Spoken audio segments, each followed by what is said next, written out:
Okay, let's have a look at some basketball stuff. I got some stuff written down here. Let's have a look. Um, I'm trying to figure out this Detroit team. At the same time, the Iverson trade looks good and bad. They knocked off the Lakers in a big win. They knocked off the Cavaliers, and then they lost by like 20 to the Timberwolves and got destroyed by Boston. So I'm trying to figure out this Detroit team because if the trade was good, if they got better, if all that, they are absolutely a competitor in the East to make the Eastern Conference Finals and everything. They're a threat. If not, they're not anything. So it's important. However good they are, it's very important to how this season will play along. Um, Miami continuing to keep their head above water. They really only need to finish 500 or even under that, a little under that, to make the playoffs. They could win their division with a pretty mediocre record potentially. Dwayne Wade goes out there and kills himself every night, and sometimes it doesn't even result in a victory. I wonder if there's a competent big man out there that they could use. I don't know, someone like P.J. Brown, just a big body. I don't know. They could, if there's somebody out there like that, they could definitely use him.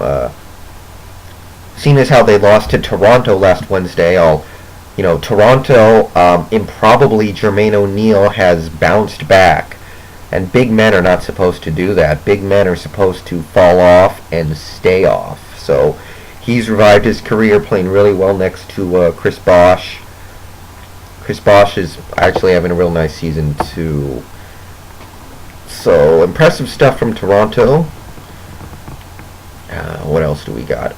Chris Paul. He had I think 2 triple doubles in a row or something. So the Hornets still not playing that well, but I have complete confidence that they will come around, like the Mavericks are starting to do right now. They started off real slow. They're starting to get on a roll here, and the balls are starting to bounce their way a little better. But I fully expect players like David West, Tyson Chandler, Peja to all come around. And let's see. Oh, San Antonio bouncing back. They stayed alive when Ginobili was out, and now he's back. Now they're just waiting for Parker to return. And once Parker is back, all bets are off, because they're like 500 right now, so it's like a new season is starting that's just 20 games shorter or something like that, And it's amazing how they did it. They got some favorable scheduling. They won a lot of close games. They were clutch. They came up with it. One of the surprise teams so far this year would be the New Jersey Nets. Devin Harris, Yee. I call him Chairman Yee because I don't know how to say his last name. Janalian or something. Vince Carter is now part of the solution opposed to part of the problem. He was very clutch again for them in Toronto. Went head-to-head with Chris Bosh, who had another big game and came out on top. Brooke Lopez. I cannot get enough of the Lopez twins, man. I mean, they are just so wacky. I'm really happy that the Lopez twins came into my life. It's just, I feel like we're in a better place right now, or something like that. Yeah. Let's see, what else? Dwight Howard, he's had a couple of big games, couple of not so big games. He'll pull down the 25 points and 15 rebounds. He'll have some games where he gets into foul trouble. And he's pretty much my favorite young player in the league right now, along with Amari Stoudemire. So I'm always following his progress. And, I feel like he should be dominating every game he's in, given his immense physical talents, but he's playing well, and yeah. I don't know how good this Orlando team is. I still can't believe they gave that contract to Rashard Lewis, but I will always be pulling for Dwight Howard to dominate games. Always. What else is going on? Obviously the Lakers. We all know about the Lakers running all over everybody. Everybody stepping up. Kobe Bryant's really not playing that well, and it doesn't even matter. He could pretty much just turn himself off and go on cruise control the rest of the season, and the Lakers would still win at least 60 games. So why would he be throwing himself completely into every game?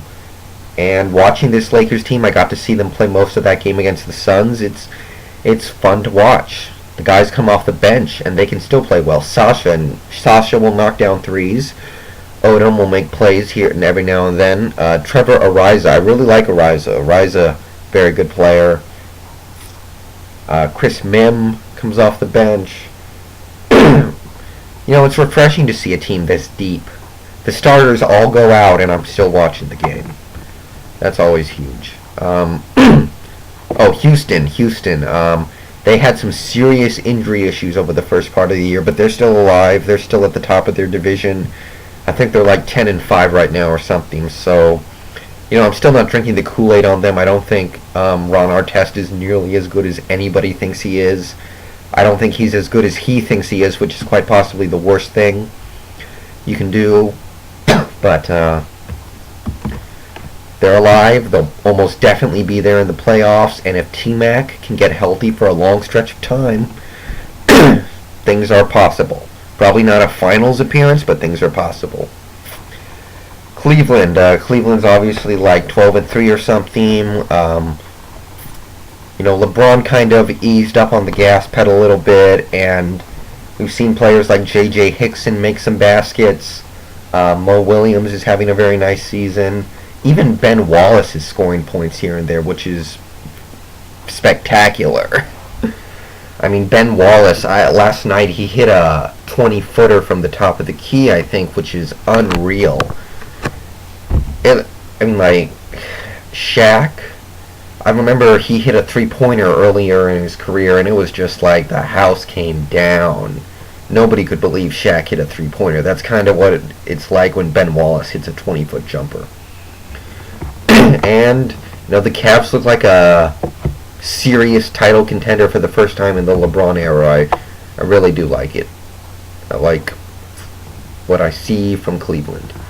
Shaq had a 19-point, 17-rebound game. Continues to add on to his legacy. He's slowly but surely working his way into the double-double realm with points and rebounds. Really enjoy watching him play this season. He's getting better with his free throw shot. He's hitting more free throw shots than usual. I think he's playing as hard as he has ever played in the beginning of a regular season. I really don't have a lot to say about Boston because I really don't follow their games. They're obviously playing very well. Ray Allen still has something left in the tank. Really I think he's been maybe their best player so far this year. Pierce has not really done much lately, so definitely like what I see out of Boston, even though if I don't see much. That's really most of the major stories in the NBA right now. I just kind of ramble on and on about the cool stuff. Only thing left would be like Brandon Roy and the Trailblazers. They got Odin back. He had a big game a couple of nights ago. He went for like a double-double in short time. And tonight, starting in about half an hour, we got a lot of games kicking off.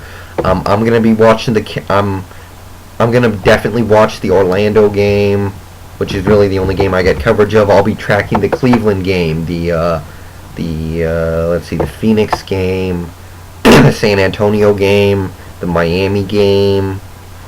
Quite a few of these games interest me. It's a lot of action right tonight, so if you only pick one regular season night to watch the NBA, maybe it should be this one. I'm kidding, of course. You gotta watch Christmas Day, Lakers take on the Celtics.